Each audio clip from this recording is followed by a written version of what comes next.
Hi hello నమస్తే, నేను మీ అశోక్ దుర్గం. మనం ఈరోజు మొగులపల్లిలో ఉన్నామండి. మొగులపల్లి నుంచి మొట్టుపల్లి వెళ్ళే దారి వంతెన, చిన్నబాగుపై నిర్మించిన వంతెన చూడండి ఒకసారి. మొగులపల్లి నుంచి మొట్టుపల్లి వెళ్ళే దారిలో చిన్నబాగుపై నిర్మించిన వంతెన ఇది. ఒకసారి చూద్దాం. ఈ వంతెన అయితే 2003లో నిర్మించారండి. కాకపోతే చాలా ఇరుగ్గా ఉంది. అటు నుంచి ఏమైనా లారీ కానీ లేకపోతే బస్సు కానీ ఏమైనా వెహికల్స్ కానీ వచ్చినప్పుడు మిగతా వాళ్ళు ఆటో వాళ్ళు కానీ లేదా బైక్ వాళ్ళు కానీ ఆపుకునే పరిస్థితి. చాలా 20 సెకండ్లు కొడతా.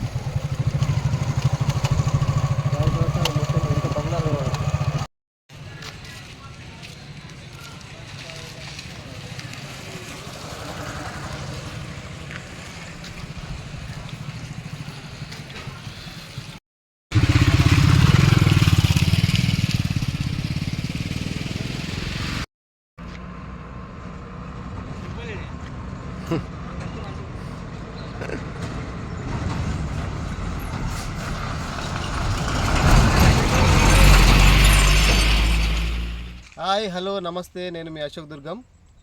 మనం ఈరోజు మొగులపల్లిలో ఉన్నామండి.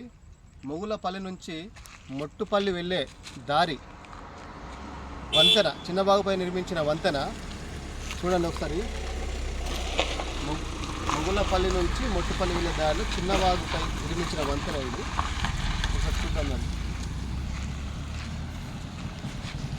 ఈ వంతెన అయితే 2003లో నిర్మించారండి.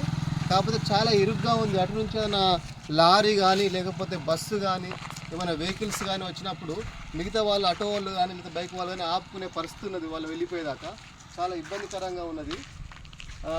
అడిగి తెలుసుకుందాం. ఒకసారి చూడండి ఎలా ఉందో.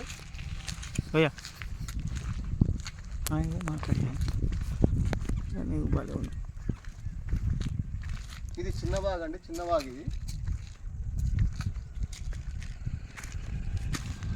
మొగులపల్లి దగ్గరనే ఒక 1 కిలోమీటర్ దూరంలో ఉన్నది ఈ వంతెన అయితే.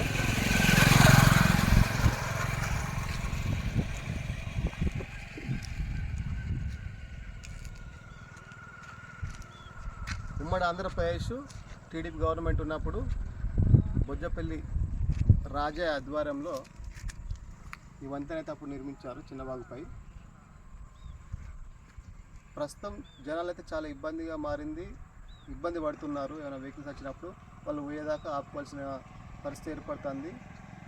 లేకపోతే బైక్ వాళ్ళు కానీ లేకపోతే వాళ్ళ తాగి తరపు వచ్చిన వాళ్ళకు కూడా చాలా ఇబ్బందికరంగా మారింది అటు వెహికల్స్ నుంచి రావడం కూడా. సో గవర్నమెంట్ వాళ్ళు వెంటనే స్పందించి ఒక పెద్ద వంతెన కట్టాలని ఇక్కడ ఉన్న జనం అయితే కోరుకుంటున్నారండి. వెంటనే స్పందించి గవర్నమెంట్ వాళ్ళు అయితే ఈ ప్రజలని దృష్టిలో ఉంచుకొని ఒక పెద్ద వంతెన అయితే కట్టాలని ఇక్కడ మొగులపల్లి పబ్లిక్ కానీ ఆ మొట్టుపల్లి పబ్లిక్ కానీ చాలామంది మాతో అన్నారు. వెంటనే స్పందించి బ్రిడ్జ్ కట్టాలని మా దీపటి తరఫున ప్రజల పక్షాన కోరుకుంటాను.